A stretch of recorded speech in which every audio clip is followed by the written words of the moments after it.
editing. Or don't bring me in. I can step out, finish, and it's too late now. It's already editing. I don't think. Oh yeah. Anything. We needed bloopers. Busy playing games. Like we needed bloopers. We got bloopers. Back to you, Joe.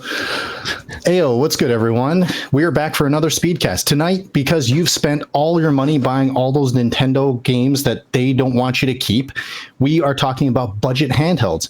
And what better way to talk about these budget handhelds than my panelists here today, Joe from GamingForInsight and Nelly from GamingRepairs. Welcome back. Hey, fans and subscribers. thanks for having me. You guys do that too well. Now we have no bloopers to work with. And later in the show, we're going to have Klef join us because he decided to show up late. His excuse was he was playing video games, but we all know nobody actually owns video games these days. They're just renting licenses. So, as I mentioned in the introduction, I was talking about what the best budget handheld is. I know this is a common question that we see a lot on our own channels, and I think there's no better way to share what our personal opinions are on your favorite budget handheld. So, I'll introduce a couple of rules here. You can name 2 devices, and your budget range is up to $600. So, have at it. Who would like to volunteer to go first? Ooh, I don't know. I want to see where Joe goes with this. Okay. Just like All right, from a currency alternate. exchange standpoint, so I can get a feel for like USD to Canadian, you know? Okay, let's alternate. Yes, go ahead. Fans and subscribers, I'll let you know that I was told before the show it was 1. And then I got on the show and I was told I could have 2. So that changed things. But I'll go with my first one. And that's going to be the AYN Odin 2 Mini. Now, I go with this one because it has a bit of a nostalgic feel for me. When I was inspired to go into software emulation, learn about software emulation, and I was watching the Retro Handhelds podcast for the pre-order live, and they showed that one, and I had no idea what they were talking about, but I said, I want to learn everything that they're doing, and I want to be able to use that gaming handheld. And so that's how my journey into emulation, software emulation especially, really began. Price point. It originally was higher than it is as of June 16th, 2025 right now. It's showing on the AYN website. For the Pro is $369. For the base is $329. Now, options for this, it's an Android handheld, and it comes with Android 13. Well, at least when I got it, it came with Android 13. And usually individuals pick up an Android handheld because they want to install software emulators and a front end and be able to play their favorite retro games from their retro game library on the go. But we now have had, since I was introduced to it in 2024, Windows emulation. So that is possible to do with different WinLater and GameSirs, GameHub as well, to put together containers and actually take your favorite PC games and be able to set up those boxes, if you will, and be able to do some Windows emulation on your Android handheld. And if you're interested in not working with Android, you can work with Linux, you can work with Rocknix, which is a Linux distribution.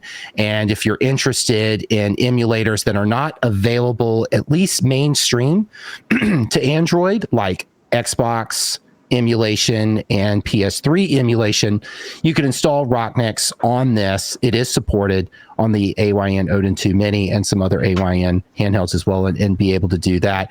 It has a mini LED screen. Some complaints are the vignetting and the blooming. If you are sensitive to that, then it may not be the gaming handheld for you, unless you want to dock it. But you are, I think it's a beautiful screen. Colors are beautiful on it, and I have really enjoyed playing.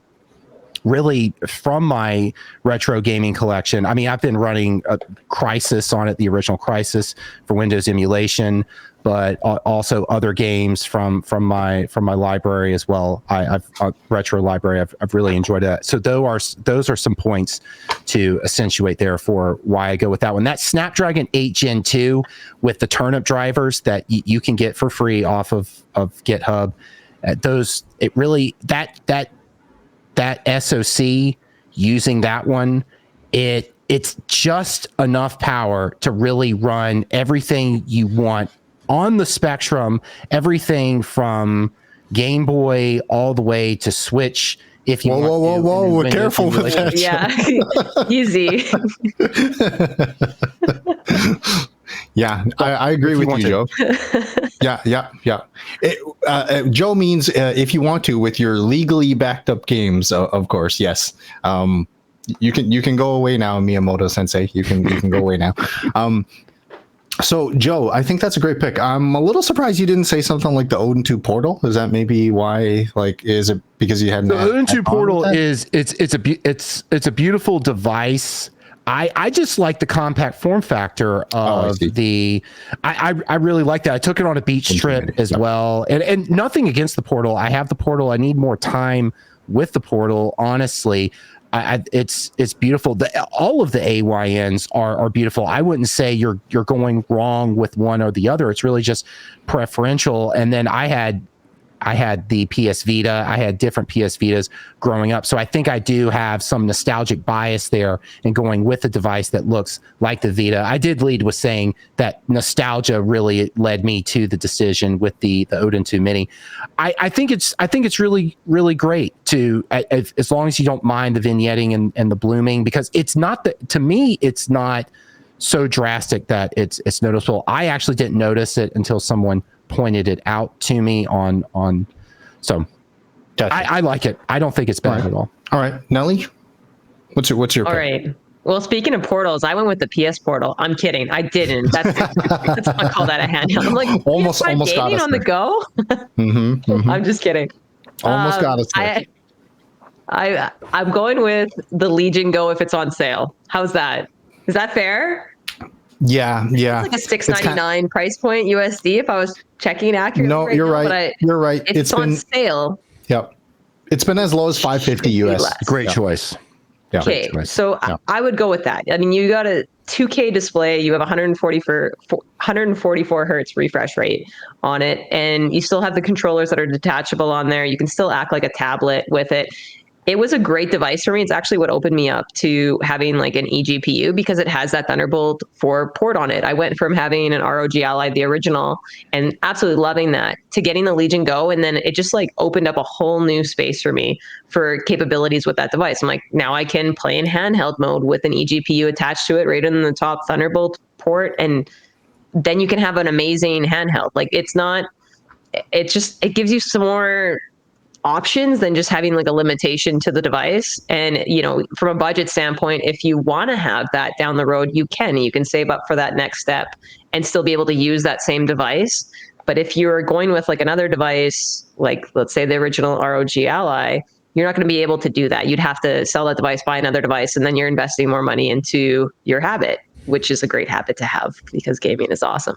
But this is going to be like a great device all around from like a budget friendly. And then you still have the ability to, work with Lenovo within North America and go to a store and pick it up. And if you don't like it, you can always take it back. But it's a good option for you if you're starting off with a device. Yeah, I agree. That's a fantastic pick. I mean, I'll be honest. I think you stole my pick there. That is, I'm a diehard Legion Go shill. So that is a fantastic pick. Yeah. I would say for myself, if it was if I couldn't pick the Legion Go, I guess the next best pick is this one here, the Legion Go S. This particular one, the Z2 Go. I know some people don't like it that much, but I think that the 32 gigs of RAM is a nice little kind of side grade away from the Legion Go, which unfortunately still has that 16 gigs of RAM. So I think longevity wise, even though this can't push as high for certain games as the Z1 Extreme, I think it's not going to be VRAM starved. And to your point, Nelly, you could just plug it into an eGPU, and then you get that extra boosted power. So I think the great thing about this device is you get a lot of choice. You can have SteamOS on if you want it. You can have Windows on if you want it. You can hook it up to an eGPU and unlock an extra tier of power. So if you don't mind not going with the Legion Go, I think this is a good choice too. I'm also kind of cheating here because this device was was $7.29 or something like that, and it was on sale for $5.99. So, you know, 1 penny under the. You're cheating. You're so cheating. You knew that before you picked the topic. Hey! Don't say that. don't give away all my secrets. Yes. Okay. So what about a number two? Do you have a number two pick?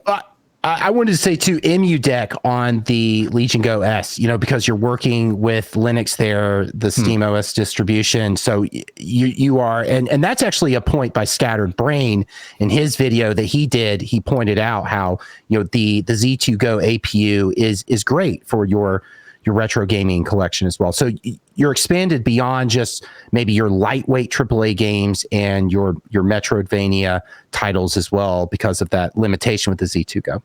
Yeah, and maybe I'm getting Microsoft or Asus or getting their crosshairs on me here, but I think that unless the Z2A the Aerith Plus APU that we're speculating comes out, unless that thing comes out under $599, like 500 or something, I think that thing's dead on arrival.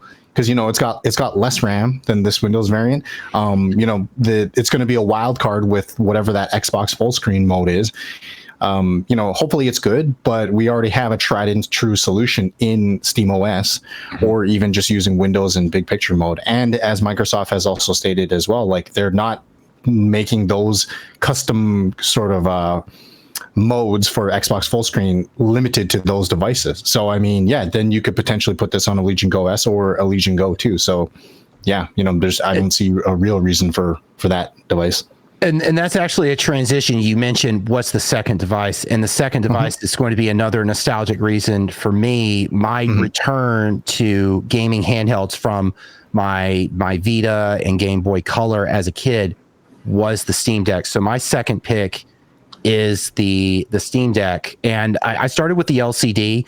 The OLED is even better, but I would go with either as a first pick. It's not just the one with the OLED, but the LCD. I remember I got it, I opened it up, and then I installed my games, and then the next day I came down with COVID-19, and so I was just on the couch for a week, and I was just gaming on the Steam Deck. I was playing Fallout 4, Dying Light 2, and I was just having so much fun. Instead of sitting at my desktop and playing my games, I was able to just lay on the couch and play. And I was getting with that. I remember Dying Light 2. I was getting between 30 and 40 frames with that, and then also on Fallout, I was getting more than 30 or 4 with that, because it's a lighter game with that with that graphics engine there from Bethesda. But the Steam Deck, it was novel. It introduced a console-like experience with SteamOS, with a beautiful software overlay, Linux, lightweight, working in the background. The versatility, if you want a more advanced approach to a handheld, go into Linux and explore. But if you don't want that, then you can just enjoy the console experience. And then Decky plug in that, the availability of that completely changed. I mean, you could customize on the surface what you wanted with skins and using the hair dryer. And I remember seeing all that and people doing that, and other accessories. But if you really wanted to customize the software look, with the CSS plugins, and being able to do that with Decky plugin, really customize your experience, where you could put 10 Steam Decks in a row, and each one from the software interface would look different because of plugin. That's amazing to do. And Proton drivers, that is brilliant, to be able to provide that software layer, that translation that's needed for something designed to run on Windows to run on Linux as well. And then the customization of that, GE Proton just completely unlocked that even more as well, if you want to install that through Linux. There's so much more I could talk about. And then even, I mentioned EMU Deck as well. And there's a ton out there, Joe. I agree. Yeah. There's so much, then the Steam Deck has definitely set the bar, basically created this kind of gold standard. What do you think, Nelly? You don't have to have a unique idea, even though I said, No, you used the sorry. Legion Go. I agree. I already said the PS Portal, so well, you might want to save that one. no, I don't want to save it. Okay. I mean, you can do that anyway with the Legion Go and all these devices. So True. they have that patch anyway. But I would say, with the Steam Deck, it's a great pick. And I think we probably all pre-ordered the Steam. Did we all pre-order the Steam Deck like a year out and then waited like a full year to get it? And you're sitting there and you're like, delay. And you're like, oh, it's taking those stabs every single time. And you're like, please just get me my Steam Deck. And you get it. And it was awesome.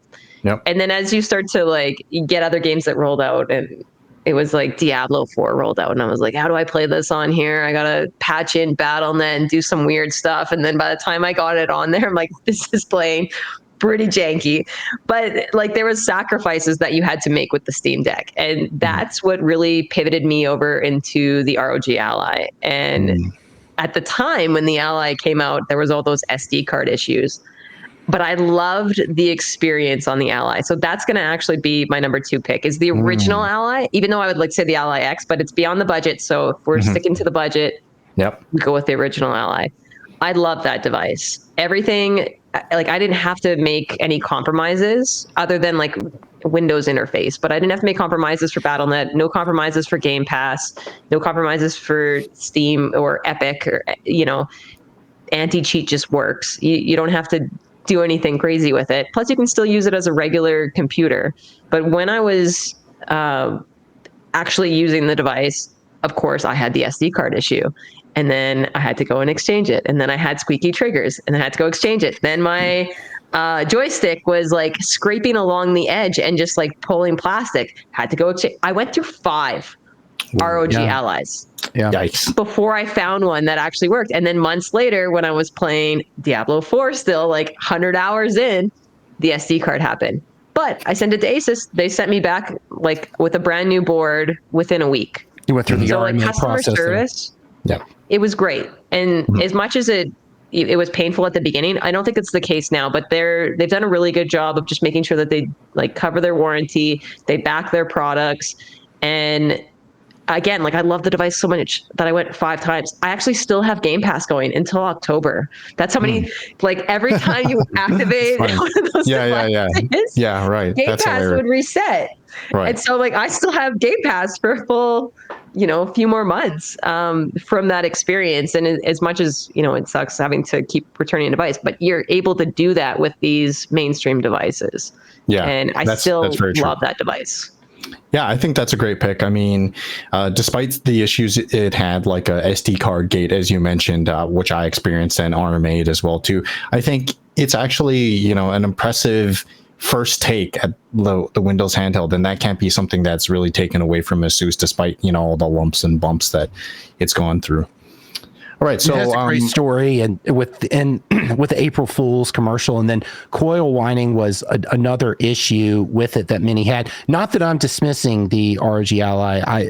I got the OG, love it as well. So my points are aligned with yours. I did not have that experience. My SD card reader went bad, but I would have gone through returning, exchanging, and doing that because I really enjoyed mine as well. Yeah. For my second pick, I'm actually just going to agree with you, Nelly. I think the ROG Ally, the OG, especially for the price point that it can be had for now and on the used market, all the mods that are available out there, it's a great pickup. It's not perfect by any means, but few devices, if any, seldom are.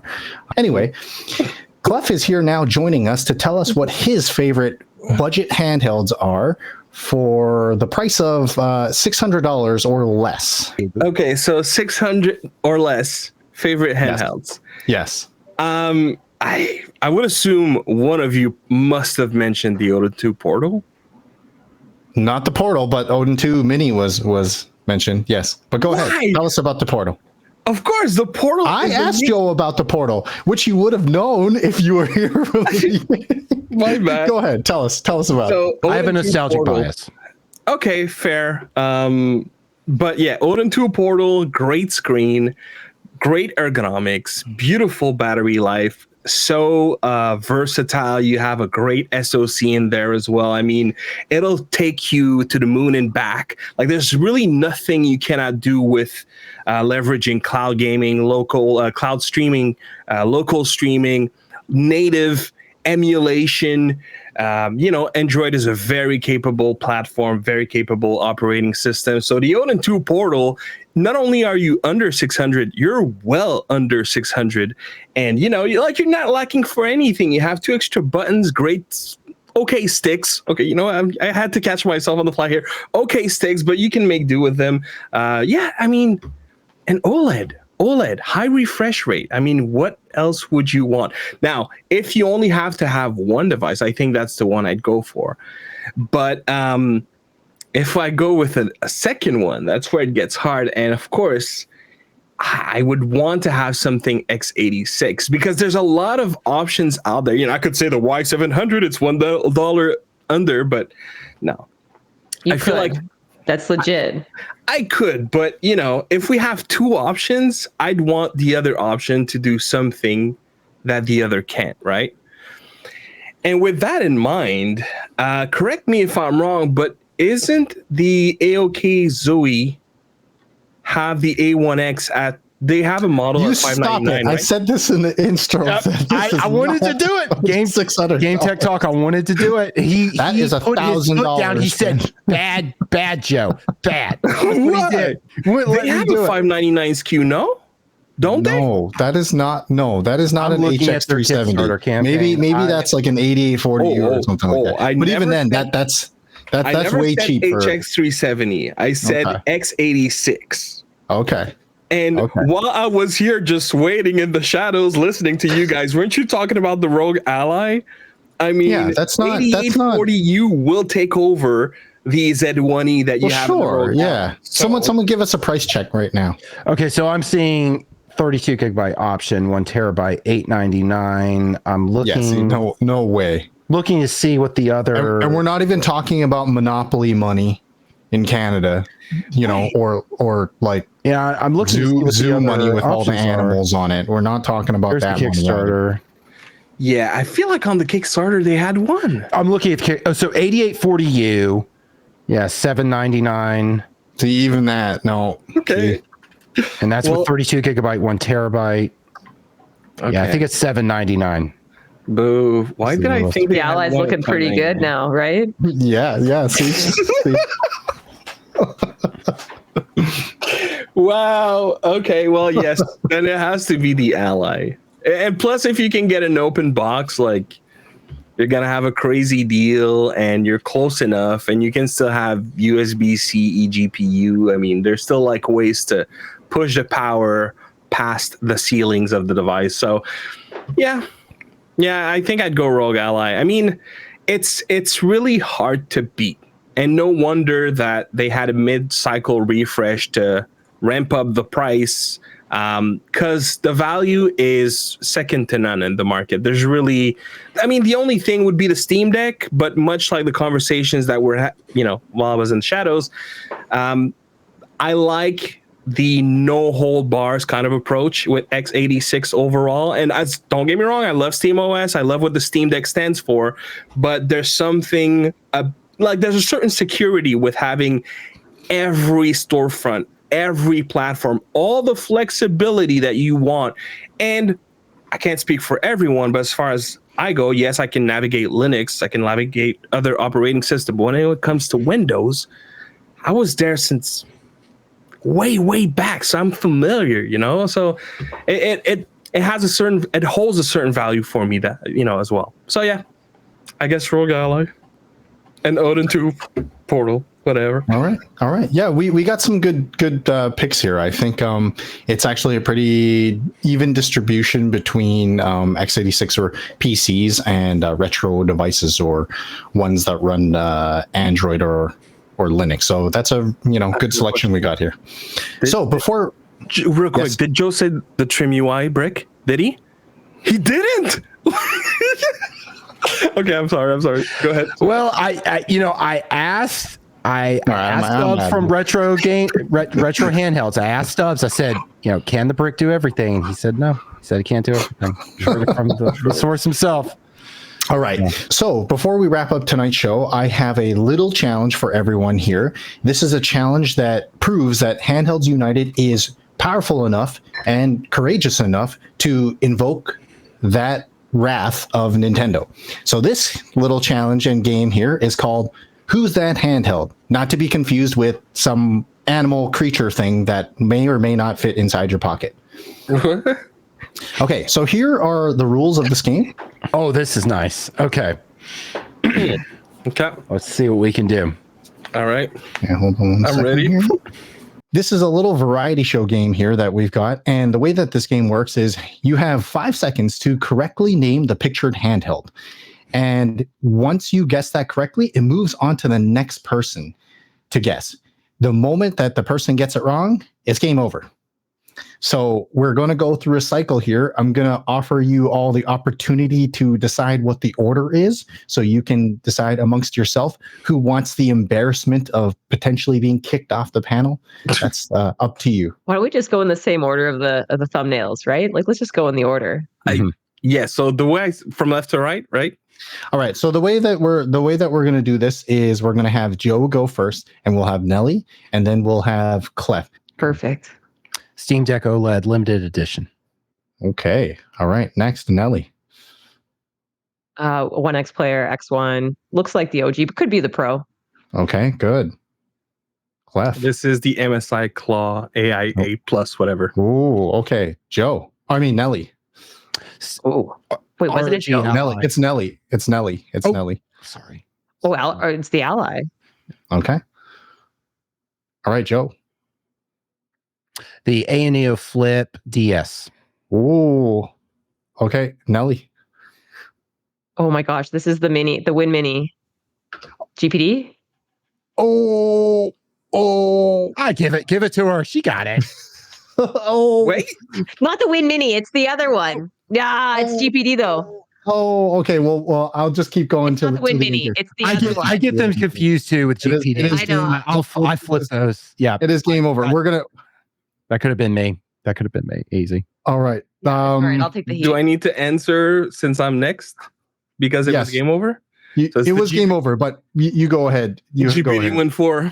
Yeah, I get them. I flipped them. Yeah. I flipped them. Right. Yeah. All right. Klef, do you want to start the game off, or do you want to let Nelly start the game? Whatever. I'm learning the game. Okay. This is the Retroid Pocket 5. Oh, okay. I think there's maybe two more, or one or two more here. All right, Nelly. This is the Zotac? Yes. Zotac Zone or whatever? Yes. Good. Good. Nicely done, except for just a tiny little hiccup there. Yeah. Oh, thanks for playing, like everyone. Those ones they're so close in name, It's like they're just so close. Yes. Still can't find this handheld. Still can't. Apparently it was I put it in there just for Klef. Yep. Zotac Zone, baby. All right. Well done, everyone. If we decide to play this game again, I might make it a little more challenging for you. Maybe we'll get extra time if you request it, but there are a lot of retro handhelds out there. Not the one that Joe's thinking of, but there are many retro handhelds out there that look a lot alike. So, we might also accept 2 answers. Anyway, throw in the Anbernix and it's going to get really difficult. Yeah, if we start going into like Battle XP or whatever they're called, like I wouldn't do that. That I wouldn't do. Yeah, that nomenclature with Anbernic. Yeah, that's a challenge.